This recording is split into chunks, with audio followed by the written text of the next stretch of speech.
my very best to get this job that I so crave. Hello, everybody, and welcome back to another episode of Fanzone Debate. We got another one in our debut class of people here. You saw them earlier debuting in their first match, and now they're going against each other again. Debuts versus debuts. It's going to be interesting. So on this side of it, we got Brooklyn Vail, who beat Tanner Hansen in his debut, going up against Bill Cariola, who beat Chadwick Webb, I want to say. That's who he played, right? Yeah, he played Chadwick. And now they're going up against each other. Winner of this is going to be in a contender match. So it's going to be interesting to see what happens. Different styles from these guys in their debut. So Brooklyn, a bit of a veteran in the debate leagues. Bill kind of showing up. I don't know if he has history in the debate leagues otherwise, but impressed me in his last match. So it'll be interesting to see what happens. Kirk is here to judge this one with me. Kirk, how you doing? I'm doing all right. Excited for this match. When we announced all the new players and who was playing who and what the possible matchups were, this is one potential matchup that I kind of circled on the schedule because I was interested to see if it happened, how it would go. I think it'd be a pretty good fight. So I'm excited it's played out this way, and I'm excited to see how it goes. And Brian, you are here. At this point, I want to say as always, but Brian, you're here. How you feeling about this matchup? Almost always, yeah. No, I'm here. I think this one's going to be a lot of fun. I think the best part of this will be watching Bill, who, just as in trivia, is more surprised than anyone whenever he wins a point. That's also, yeah. Which happens a lot. He just seems to be surprised all the time. It's very, very true. So we are going to get into this, starting with talking to Bill, actually. Bill, welcome. Hello. You played Chadwick in the last match. Did that go to the bonus question, or did it did? It did. It went all the way, as they say. Really fun match, that one. And now you're going up against Brooklyn. How are you feeling? This is actually going to be a little more calm and reserved, as Brooklyn is a friend of mine, and he's not giving me shit to fuck with me on purpose. So I appreciate that going into it. That's fun. So I gotta admire that. So yeah. He's had some interesting choices for answers. I'll say that. So this should be a good time. At the end of the day, we will all be friends. We will break bread. It's good stuff. Yeah, a lot of respect. So let's bring in Brooklyn. Brooklyn, you went up against Tanner.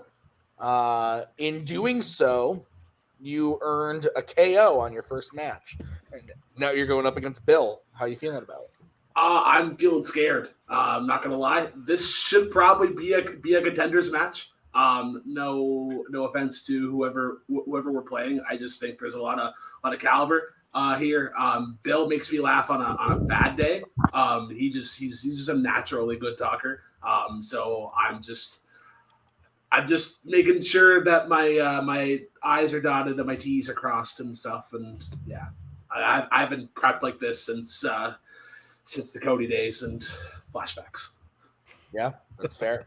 One could say we're still in the Cody days, those of us that, have to hear him yell all the time. But nonetheless, this is going to be a good time. Where's Boatman?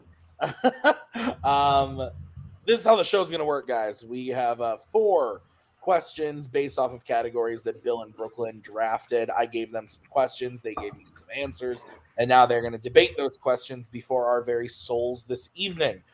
Each of them are going to get a 1-minute opening, followed by 5 minutes of free-form debate between the two of them, followed by 1 minute of closing, after which Kirk, Brian, and I will write on our handy-dandy boards who we thought won that question. Best 2 out of 3 votes wins the point. The first person to 3 points wins the match. And if we are tied after the 4 prep questions, we will go to a bonus question. Gentlemen, do you have any questions about how this is going to go? Nope. Great. Then let's get into it.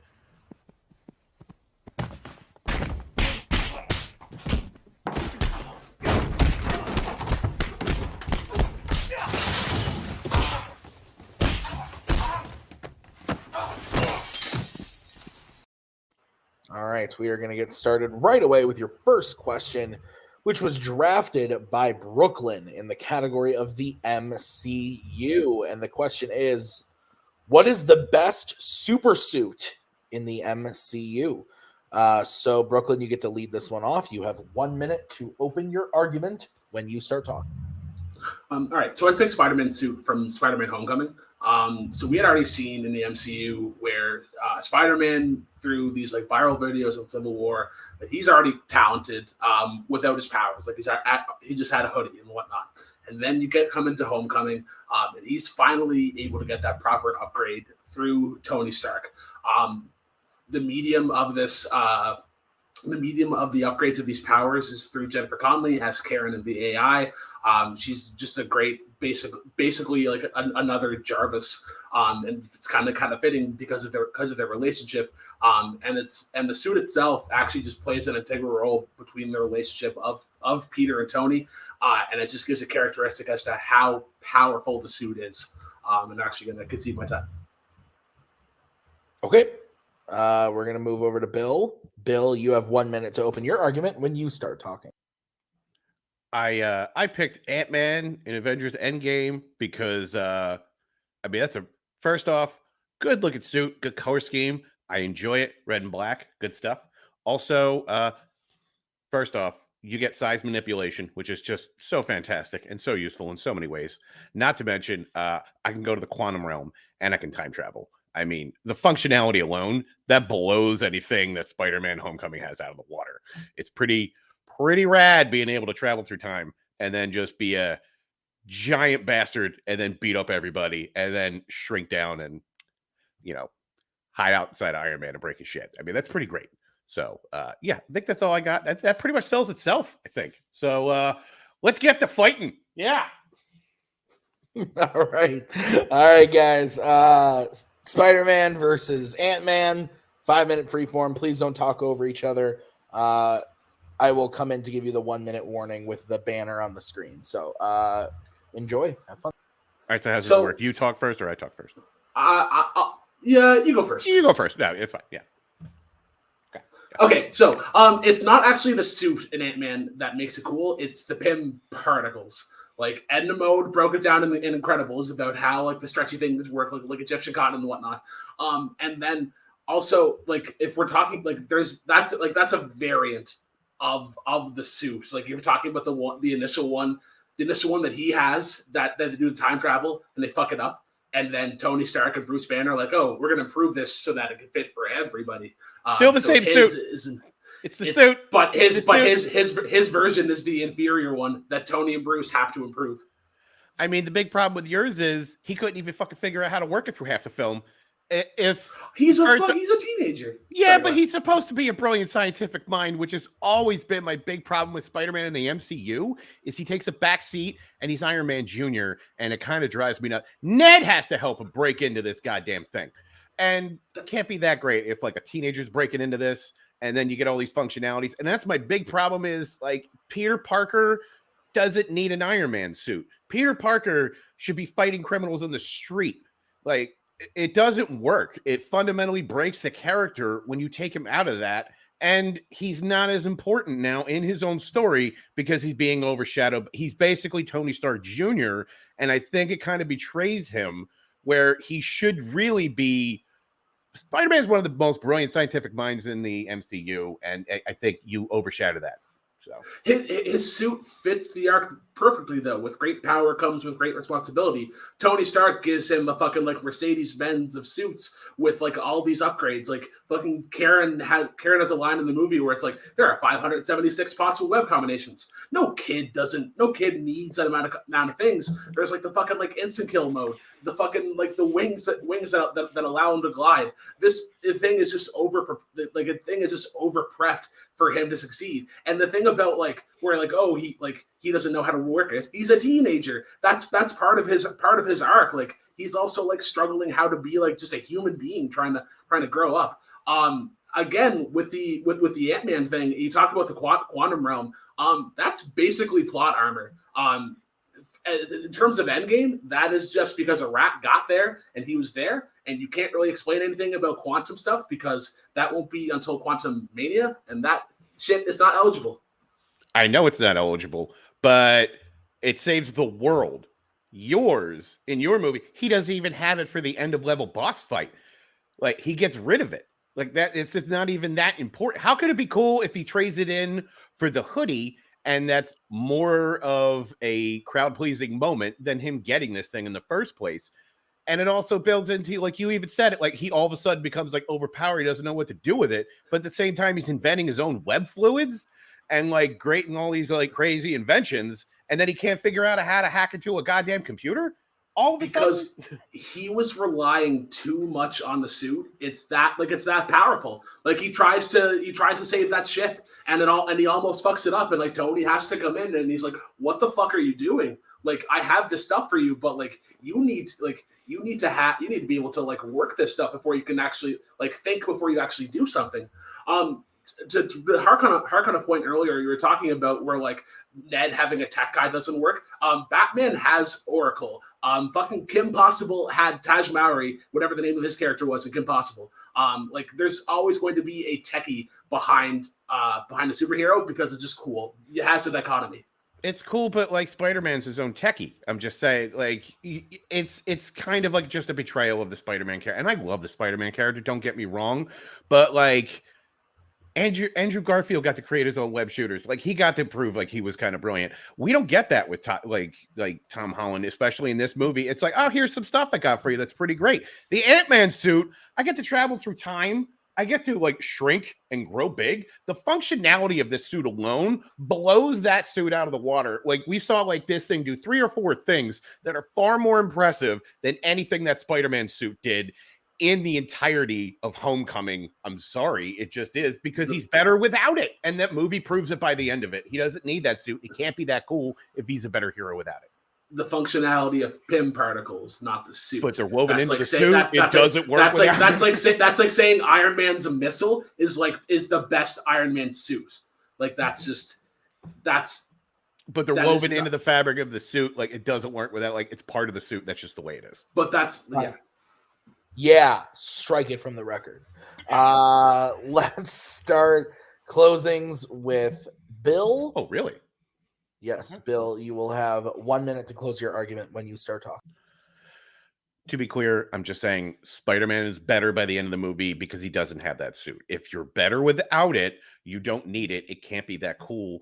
It's just unnecessary, and it's the Iron Manification of Spider-Man, and I've just never really enjoyed that. With the Ant-Man suit, I get to do all these cool things. I can just be a gigantic human, like monolith, or I could shrink down and I can get into computers. Just, I can travel through time. I can go to the quantum realm. It is just, those functionalities alone make this by far the coolest thing we have going. And yeah, I will rest on that. Time travel. I can time travel in this suit. Like that alone just wins the day anytime. I'm sorry. And they save everything all because of these suits, because of this like setup. Spider-Man saves the day at the end without the suit. So can't be that cool. Like they needed my suit to win in that movie. Time. Okay. I'll move over to Brooklyn. You have 1 minute to close when you start talking. If they needed Ant-Man's suit to win an Endgame, they'd all look like the people in friggin' Alien Covenant or whatever, like the big fucking like glass helmets or whatever. His initial thing in Endgame is clunky and weird. Tony and Bruce have to they trim it down. The best thing about that suit is the PIM particles. You can talk about how they adapt and whatnot, but that's not the suit. That's a thing that's literally just given to him.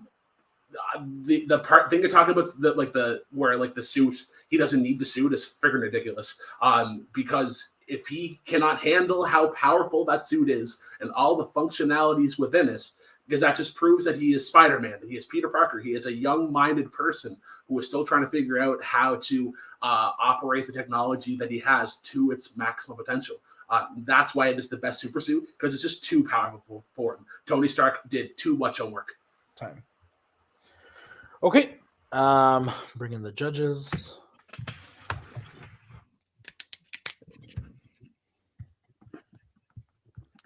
Okay.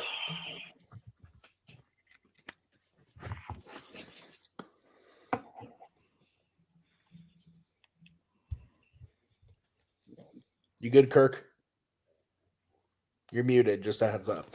Okay, so I'm gonna go first. This was weird. I wanted to jump in so many times on this. The MCU is like my bread and butter, and Yeah. I wanted to say so many things on both sides of it, honestly. And there was a lot of talk about like the PIM particles. Do those count as part of the suit or not? And then there was like, oh, well, the suit is too powerful, and that's all part of the suit, like everything that's in that suit. So those arguments kind of like cross themselves out for me. Honestly, what kind of won it for me was the argument about he didn't even need that suit to like get the job done at the end of the movie. That Peter didn't need the ultra Iron Man-ified suit, and that at the end of the day he was a more powerful and better character with the suit that he made on his own, the high school suit, and the hoodie suit, whatever you want to call it. And the Ant-Man suit in Endgame, while there was some flaws in the interpretation of how that suit was used by Bill, that was never brought up by Brooklyn. So just going off of what they said, I did go with Bill. Brian, where are you going and why? Yeah, Brooklyn started attacking the Ant-Man suit, talking about the PIM particles, where what does it, not the suit itself. But I thought Bill countered that well with saying that, yeah, the PIM particles are, what powers it or makes that possible, but it's still part of the suit. If you take all the technology and extra things out of both suits, then we're just doing Project Runway and talking about how it looks good on them and fit and colors and things. Yeah. So I disregarded all that stuff as well, just like you did. I did end up going with Bill as well, for pretty much the same reasons. I think that he kind of won it when he talked about how in the end it was the stripped down hoodie suit is what really went with the win. I will say, Brooklyn, you could have won with 2 words. Jennifer Connelly. Any suit that lets you listen to her all day would win. You're Kirk. muted.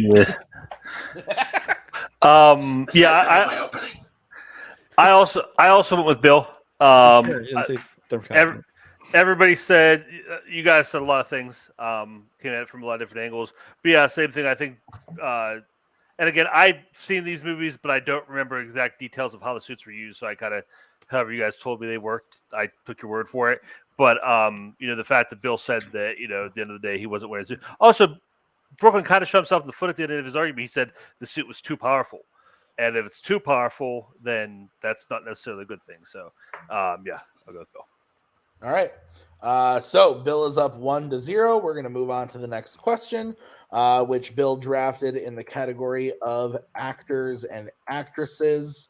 The question is, what is the best villain in a pre-2000s Jean-Claude Van Damme movie? These are things I don't know about, so teach me, people. Bill, you're going to get to kick this one off. You got 1 minute when you start talking. A little bit about me as a person. I'm the world's easiest lay when you give me Die Hard in a blank as a movie. So when I get Sudden Death, which is Die Hard in a hockey rink with Jean-Claude Van Damme, fucking sign me up 100 times, because the Hans Gruber of the piece is the eternally underappreciated Powers Booth as Joshua Foss. And my God, is this man a villain for the ages? He is calm, he is cool, he is calculating, and he eats every inch of the scenery every time he's on screen. The man is a charisma bomb, and the movie is better for it. I don't think this movie would be as good as it is without him, because just every time he's up, he is just so cool. He is so funny, but he is also so terrifying. He is just the epitome of bad guy you want in a movie like this. Powers Booth! Time. Just scream the answer at the end. Powers Booth. All right, Brooklyn, you got 1 minute to open your argument when you start talking. All right, so I went with Chong Li in Bloodsport. He's played by Bo Young. Bo Young is one of those rare villains with the advantage that the fans adore him. This guy's a fucking monster that just runs through his competition, and the fans just love the gore and violence. Despite his initially perceived wild acts of violence through the fights in the tournament, you learn that this man acts with precision, and like he essentially plays with his food. He's a five-star athlete, I guess you would say. Has the offense, has the defense, has the agility, has the perception, has that IQ, but is also a fucking madman and is just built like a machine. Like when you think of great characters in Mortal Kombat, they're inspired from Chong Li. Okay. All right. I don't remember the names of your characters, so I can't say that out loud. But your answer versus your answer. Joshua Foss, put some respect on that name. 5-minute free form when one of you starts talking. I'll start on this one. Yeah, the thing, you don't go back to sudden death for the villain. The thing you go back for is you go back for Jean-Claude Van Damme fighting a mascot. He is not a great villain. He is just there to simply be there. It is Jean-Claude Van Damme as a security guard being macho and manly in a rink. And he just happens to have this person who's literally just doing exposition. Not that great. He doesn't really strike fear into my eyes because I know that Jean-Claude Van Damme is going to cuddle me and save the day. I mean, first off, when you threw your answer, I got confused whether it was Bolo Young or Mikael Kwesi from Kickboxer, because it's literally kind of the same exact role. And I love Bolo Young. He's actually more, what's the word I'm looking for? Compelling in other films, not quite this one. And I do love this movie, hence the name of my fucking team name. But he's a plot device. He's not really a character. He's just the obstacle. My guy is a fucking character. He's interacting. He is actually interacting with the plot as it happens. He is changing his plans as the movie goes along because he doesn't plan for Jean-Claude Van Damme. And to discount it where Van Damme's only fighting the Pittsburgh Penguins mascot, to be clear, that is a cool scene, don't get me wrong, but there are just so many more great things because this guy is outthinking Jean-Claude Van Damme. He is getting ahead of him, like through the whole film. It doesn't even end in a fist fight. It ends with Jean-Claude Van Damme only just barely beating him. Like, that is a compelling villain. We all know he's going to win this fight. The fight's fine, but, like, it's forgettable. Like, I couldn't tell me anything about Bolo Young as a person in this film. Bolo Young as a person will kill a person whenever they have to. Fucking shatter the leg of a person, or they will just basically not run away or use defensive methods to get to a person. Knows how to evoke those emotions whenever he's fighting Jean-Claude Van Damme's friend in the movie. He looks over, fucking knocks or curb stomps the guy in the head just to get a rise out of Jean-Claude Van Damme, and hopes that they do something different. You talk about like the mascot fight thing or whatever, and like that is how that's kind of like the only scene. That's also to talk about the tone of the movie. Like, again, you're not going back for the altercations with the villain. You're looking for like the big Michael Bay explosion-y kind of shit. No, you're going back for fucking Powers Booth. Put some respect on that name. Thank you very much. All the reviews say the best thing. He is the best thing in this film. He is overshadowing your hero. But Young is not doing that. I'm sorry. He's just not. He has nothing going on. I couldn't tell you a goddamn word that came out of his mouth.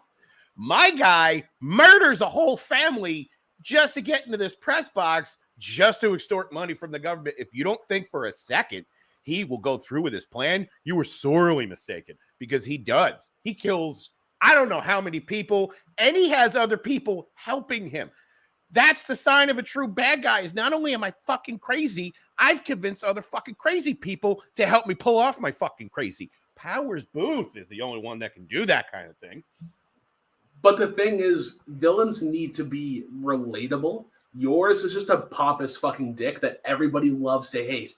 These guys, Chong Li, fans are literally like, Chong Li, Chong Li, Chong Li. They're like, there's hype built for this guy. Like, sure, you know that he's going to demolish through the competition, but you're curious as to how he's going to play with his food. Your guy is an uncharacteristic block of wood with pecs. He can just shake his little man titties, and that's about it. My guy has 3 fucking escape plans, and he's executing every single one of them. And that is the genius of Powers Booth, ladies and gentlemen. And that is the exposition, and it's boring as fuck because Jean-Claude Van Damme is sweaty in a security guard uniform. First off, he's a fireman. Get it right. He's a fireman, cool. But fucking do not disrespect the firefighters. Also, this movie did not do well. It's a movie about hockey. This movie made $100 million. Pittsburgh loves hockey. The fucking Penguins. Thank you. Yes. Who were good in the 80s and for 1 year in 2000. Your movie made $8. Let's not compare box office. Let's compare villains, and mine is far more compelling. I'll tell you right now. My movie inspired Mortal Kombat and the gory fighting genre. Mine is much more influential than basically yours is referencing Die Hard. Die Hard in a blank. But again, we're sidetracking here. Greatest villain, Chong Li beats Powers Booth because mine is more than an exposition dump. Words are hard sometimes. Did you know that though? I did actually. I failed a lot of things at school. It's fine. But seriously though, I'd rather listen to anything Powers Booth has to say. I couldn't tell you what word that came out of Chomolo's mouth. He doesn't have to. Watch him snap a neck. Snap a neck. Straight into the record. Brooklyn, you get to close first. Cut. You get 1 minute when you start talking. I'm gonna drink first. Ooh, no sponsorships. But yeah, Chong Li doesn't need to say anything because the fans root for him throughout the years of him demolishing this tournament. He is the unstoppable force. He will plow through the competition and he will toy with his food when he needs be. He knows how to get a rise out of Jean-Claude Van Damme. He is more than just like a twirly mustache thing. The best thing about sudden death is everything else about it. It is Jean-Claude Van Damme. It is the action scenes. It is the funny kind of undertone with it, and it's just silly. You know that he's going to be beaten because it's literally a ripoff of another better movie. It's Die Hard in a blank, and he's just filling in the inferior Hans Gruber role. I could see my time. Okay, we're gonna move over to Bill. Bill, you have 1 minute to close when you start talking. I literally cannot remember a goddamn thing about the villain in Bloodsport. In fact, right there. I thought it was the villain from Kickboxer when I started writing notes. That's how interchangeable that part is. There's nothing to it. At least in Kickboxer, there was he killed his brother.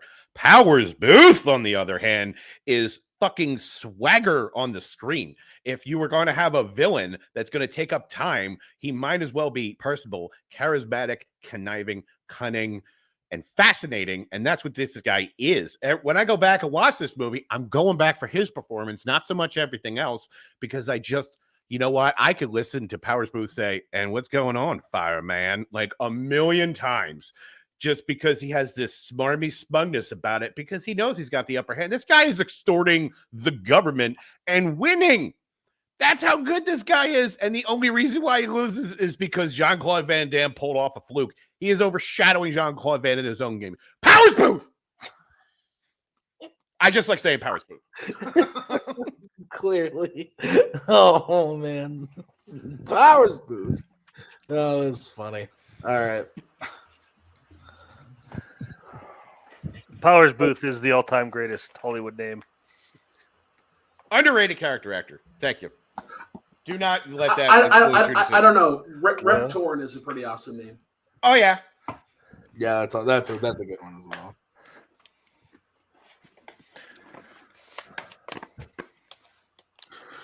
Okay, you guys good?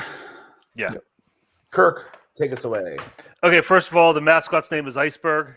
Show some respect, please. Yeah, I went with Bill.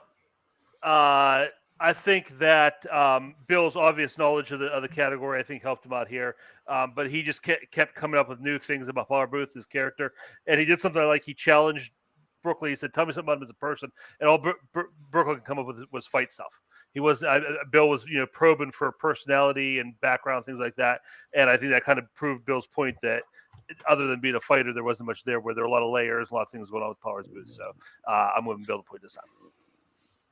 Okay, I'll go next. I went with Mr. Cariola as well. I agree with you that I think that I thought this whole thing was great. I thought both competitors did a really, really good job.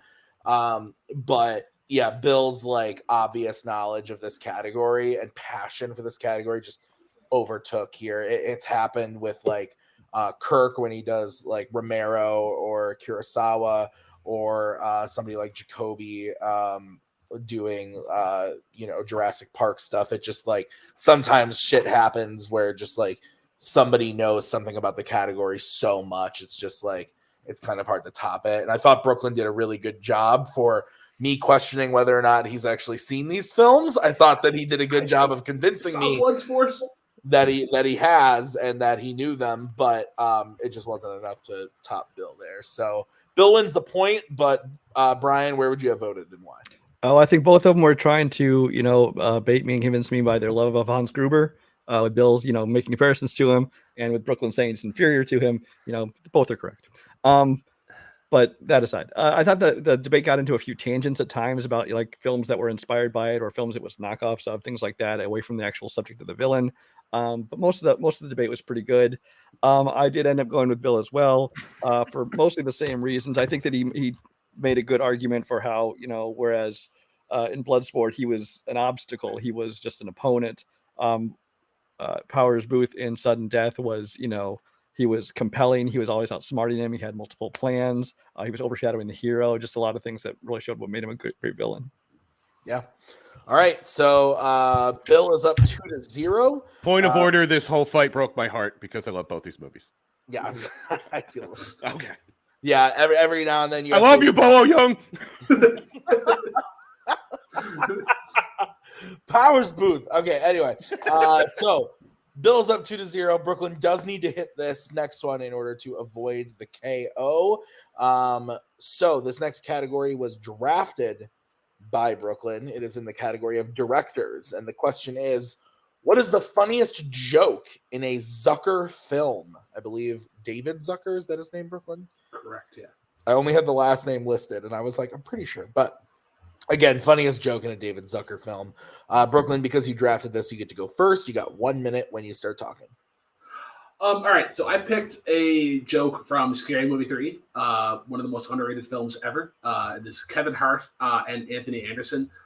They have a series of these like paradoxical arguments, and one of the ones they get into is revolves around someone going to bed and then waking up dead, but you can't go to bed dead, and it's just this really good use of like play on words, and like it's kind of a nice little detour of the it's a detour of like the main storyline, but it just shows the comedic talents of Kevin and Anthony. This is the first time we see Kevin in anything, so it's kind of like his breakout role, and it's just. Like this one is great because it's just dumb stoner shower thoughts that you still think about afterwards. I can see my time. Okay. We'll move over to Bill. Bill, you have 1 minute to open when you start talking. If you want to talk underrated Zucker films, there's no more underrated than the absolute insanity that is the gloriously funny Top Secret. Which, if you haven't seen it, shame on you. First off, if you just a quick bit of housekeeping. It is about a rock and roll singer who somehow fights in World War II Germany, and it is just a lampoon of every war film you've ever seen. And the scene in particular I picked out is the big climactic fight between Val Kilmer and the bad guy, and it takes place underwater in a bar fight. It is a bar fight underwater. It is just so insanely funny and ridiculous. I cry laughing every goddamn time I see this scene because it is what made the Zucker brothers so great. It is the zany insanity, abstract comedy that they were so good at. And it just shines in the scene. It is so funny. Time. Okay. All right. 5-minute freeform when one of you starts talking. Let's go first. Oh, okay. Your bit's funny the first time they do it. And then they do the same exact joke 3 or 4 times. And it's not funny the second time. And then it's really not funny the third time. And then by the 4th time, it's like, we get it. It's Abbott and Costello run into the ground. And that is all. And first off, Kevin Hart got his big break in the 40-year-old version. Just be clear. That's where everyone started to know him. And then he started popping up in all these things. So okay. Point of order. That's fair. It's still pretty funny because it uses like it is that kind of like Abbott and Costello thing, but it's also like humor that was unless you brought up like Mel Brooks, and like this like that repetitive usage of words is like, oh, but like you can't go to bed dead. But if you wake up alive, but if you can't go to bed, and it just gets you so confused initially. Your scene has some problems. It's very dated. I don't ever want to show future kids, or I don't ever want to explain to kids what a radio is and how people used to fight over that, because they're like, we just have Spotify. We can just listen to our own thing. The underwater scene is kind of slow, and it's only funny because randomness. And like the characters there have like no connection to the movie. Like if there were people that like from the film that like popped up, I think that might be like a little bit funnier. But it's not the best of Zucker's work. I mean, if you want to talk about things that are dated, your whole comedy bit rests on a videotape, which is just a knockoff of The Ring. So good luck explaining that to kids now.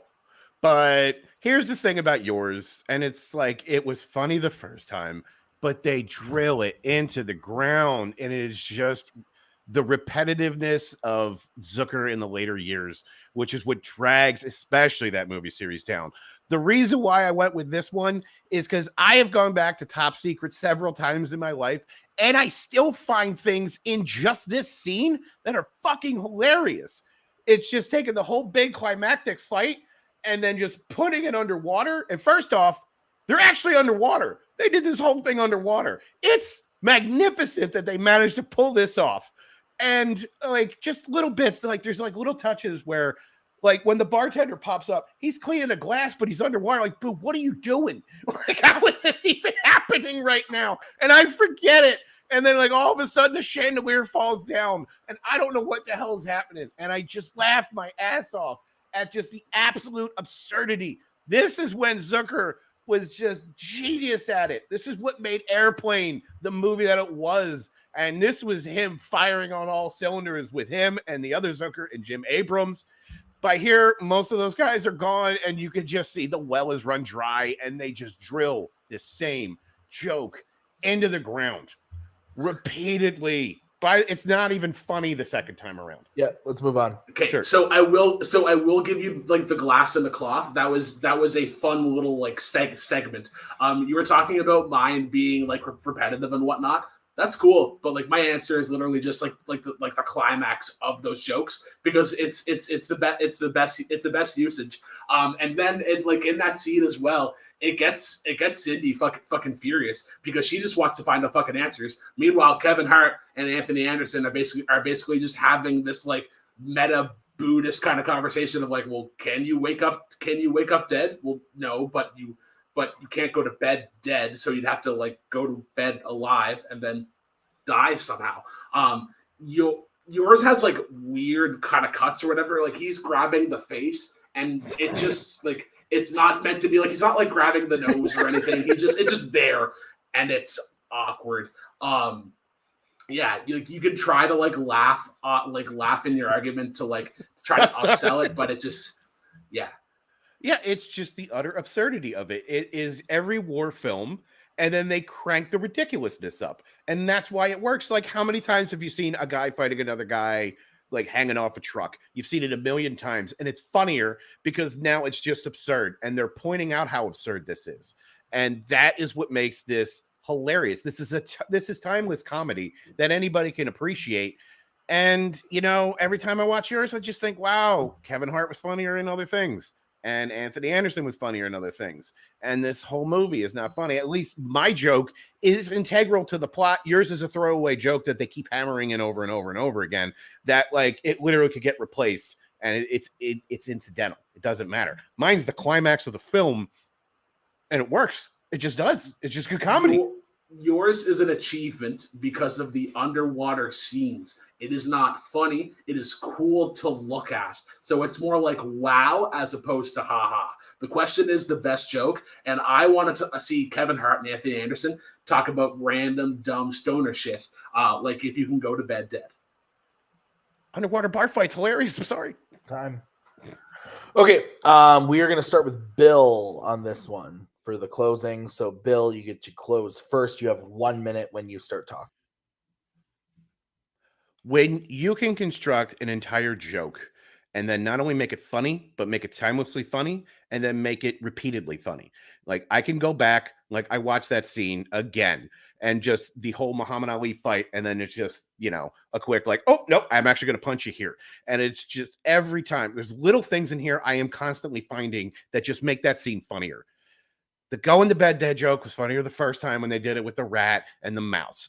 And then they just keep doing the same joke over and over again. And it's just I can't find this funny anymore because it's a joke I've heard a million times already.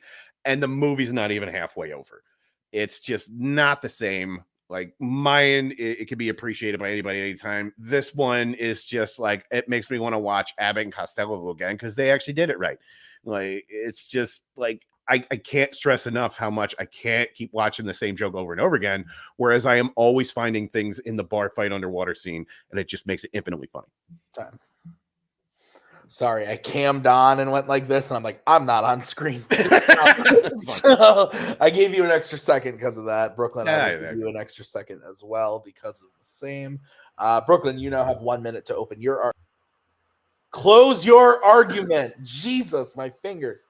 You have 1 minute to close your argument when you start talking. Yeah. So this works because of how silly and just out of left field it is. Even after this movie's over, you are thinking about if you can go to bed dead or if you can or if you can be alive. It has that rhyme. It has that repetitive. It doesn't work like the rat and the mouse thing because it doesn't have that like mouthy kind of flow to it. Yours is slow. It's cool if you watched Indiana Jones. Like if you watch those old movies, it's great. But there's so much context you need to appreciate that scene. Whereas mine is just a play on words that, yes, it has been done by Abbott and Costello, but it's still fucking funny. There are always gonna be these new tries at it, and it's great. It is funny. Yours again is slow. It's an achievement, absolutely, because you do it all underwater, cool. But it's not. It needs to be quick. It needs to be fun because I'm needy. All right. Let's bring in the judges.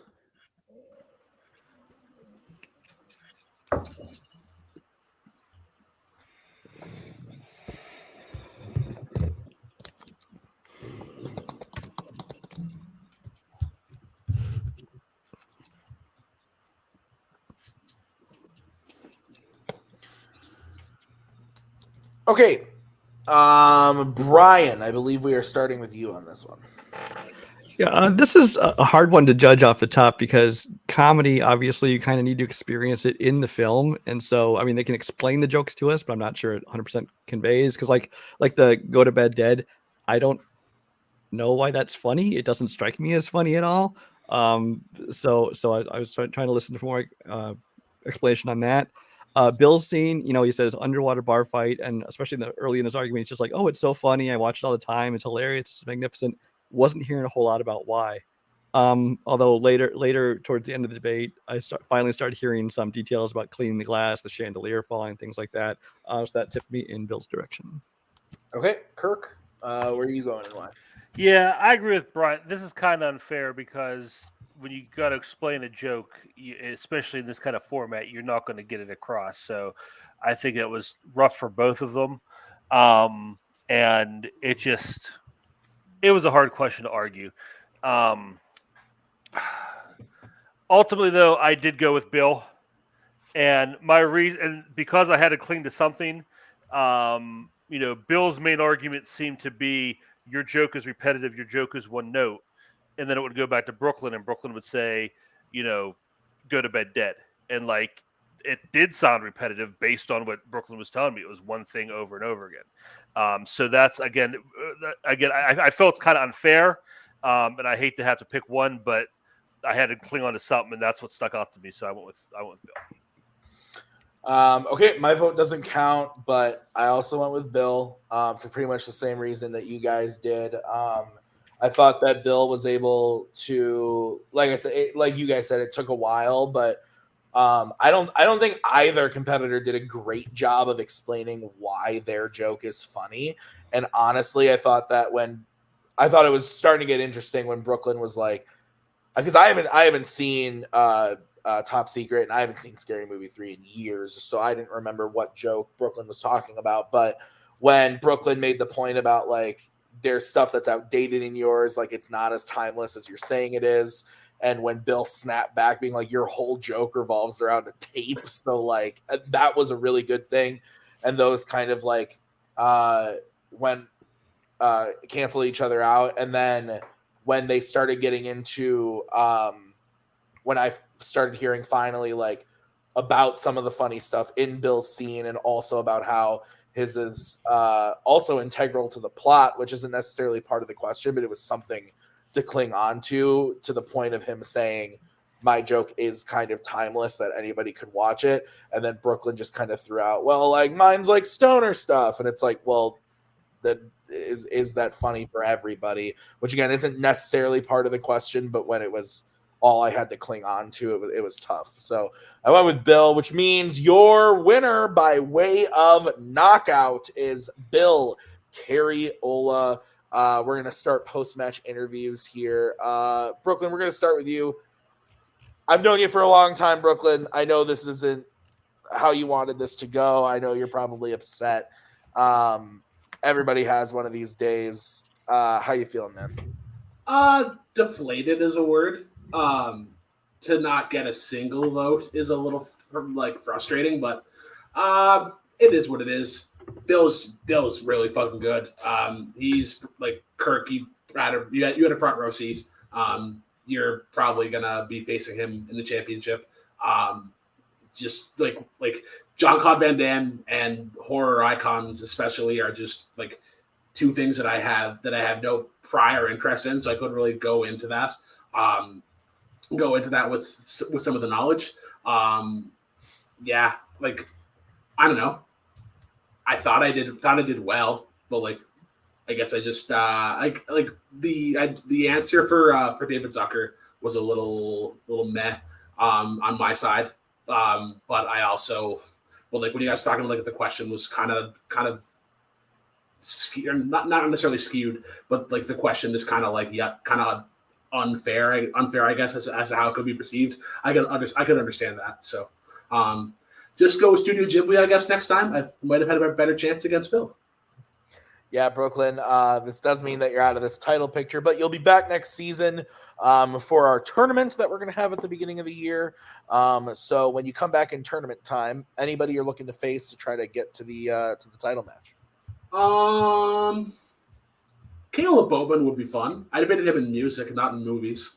Not Kaleb Koho. I still go to therapy because of him.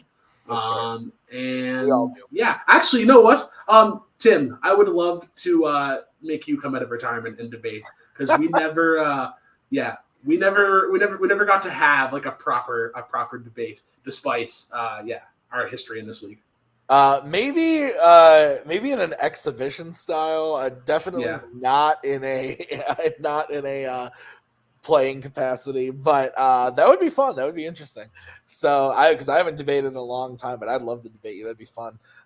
So Brooklyn, I do think you did very well tonight. Obviously, it's tough when the votes don't go that way or make it seem like it's not that way, but something we talk about all the time and like you've judged a lot, so is that sometimes, the votes could be 90-10 or 100-0 and still it was a close match. And I think on a couple of those questions today, like the MCU question, like this last question, it's tough sometimes when the votes don't go the way, but it was still close nonetheless. Yeah. It's just that's the difference from trivia when like it's not going to be a 19-20 versus like a 7-35 when you're looking at like close versus not close. So Brooklyn, I do think you did well, and I'm excited to see you come back. I'm glad you joined the league, and I'm looking forward to see what you do next. So thank you for being here. Thanks. Yeah, we'll see you next time, and let's bring in the winner, Bill. Bill. Dude, knockout, all the votes. That's nuts. It's only been done a few times. How you feeling? I've never felt so bad about winning anything in my life because I really actually kind of do. Brooklyn's my friend. I love Brooklyn. Brooklyn's a sweetheart. I am so sorry, but kind of great at the same time. I guess that's pretty good, right? Getting all the votes. That'll cool. Yeah. I'm a little taken back. I'm sorry. I didn't think I was going to do that well. So that's fair. Yeah. See what happens when you get me in a relaxed form with a friend and not a guy being a dick. Yeah, I am a completely different person. Yeah. That's fair. Yeah. That's fair. Bill, this does mean that you're moving on. You're going to be playing the winner of the match from 2 weeks ago that we totally have shot already. We totally know who you're going to play, but I don't want to spoil it for anyone. So you're going to play the winner of Brandon Cohen. Okay. And Tyler Birch. Cool. Any ideas or thoughts on that? Any idea or thoughts on who either of those people are? I could explain it to you afterwards. That'd be great. Okay, sounds good. None of those names ring a bell. I believe both of their debut matches have aired already, so you can have to look at. Oh wait, Tyler Birch was in my faction for a hot minute. I forgot. Tyler's a good guy. Forgot all about that. I'm sorry. It was literally a cup of coffee. It took a bit. I was like, Birch, right? Fuck. Good guy, actually. No, now that I remember him, yeah, no, it totally got. That'd be fun. There you go. Fair enough. And then Brandon Cohen's the guy that made me and Kirk and Brian laugh really hard by talking about how Robert Redford got to sleep with Glenn Close. Is that an achievement or what? It was in a film. It just made me laugh really hard. So, Bill, I'm looking forward to seeing you back. We're going to see you in that contender match later on. Cool. Looking forward to it. We'll see you soon, buddy. Have a good night. Great job. Let's get closing thoughts from Kirk first. Yeah, tough night for Brooklyn. This obviously doesn't reflect what he can do, and like you said, it's a lot closer than that score shows. I just think sometimes the questions are just they get away from you. I've been there before, and I think that's what happened. I think especially that last question was a tough one, and to navigate that could get tough sometimes. And Bill was just dominant today. He came ready, he came prepared. Big change from not that he did bad last game, but I think he picked up on a few things and improved some places. So that Brooklyn's right. It's scary because I think he's only going to get better. Yeah, and then Brian, final thoughts from you. Yeah, I think it was a real strong showing for Bill as well. I think that he's a guy who he kind of has a casual personality, but when he gets to where he really wants to do something, like when he decided to really start focusing on trivia and then now in debate, he's definitely a fierce competitor. And so but it was fun to watch. You can tell they used to be friends before Bill did that to him. So who knows where we'll go from here. Yeah, it was fun though. All right, well, that's going to do it for us today at Fanzone Debate. I want to thank Brooklyn and Bill for playing, and Kirk and Brian for judging this one with me. We'll be back in a couple weeks here with a match that is going to hurt the three of our heads because we got it on the schedule already. Nazario is going up against Kaleb Koho. Save our souls. We'll see you guys in 2 weeks with that one. Thank you for watching. Have a good night. There we go. Thank you very much. Please come again. We have a lot more groceries.